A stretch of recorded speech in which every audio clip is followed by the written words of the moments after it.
Good fortune சொல்லக்கூடிய நல்ல செல்வாக்கு, சம்பத்து, திடீர் அதிர்ஷ்டம் எல்லாம் கொடுக்கக்கூடியது தான் கிரீன் அவென்ச்சுரின் இல்லையா?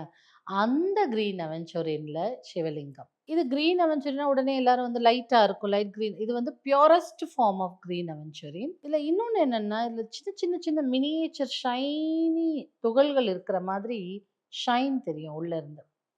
கொஞ்சம் ரேரா நார்மலா கிரீன் அவென்ச்சுரின் கிடைக்கிறது ஈஸி.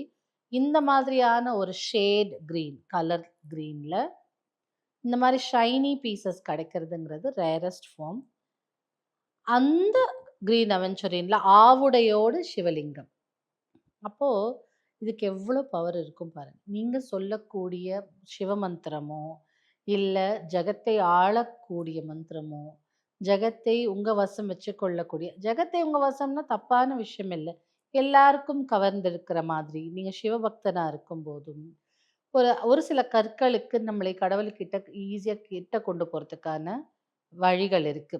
ஏன் நம்ம ருத்ராட்சம் போட்டுக்கிறோம்? ஏன் நம்ம வந்து இப்போலாம் கருங்காலி போட்டுக்கிறாங்க? அந்த மாதிரி ஏன் அந்த ஒரு பர்ட்டிகுலர் விஷயத்த போட்டுக்கிறோம்? இந்த அம்பாளுக்கு இது உகந்தது. இந்த சிவனுக்கு இந்த விதை உகந்ததுன்னு சொல்லி அதெல்லாம் போட்டுக்கிறோம். அந்த மாரி தான் கற்களும். ஸோ இந்த மாதிரியான ஒரு கிரீன் அவென்ச்சுரின் சிவலிங்கம் வீட்ல வச்சு நீங்க பூஜை செய்யும்போது, அதற்கான ஆற்றலே தனிதான். அத்தன லக்கை ஈர்த்து கொடுக்கும்.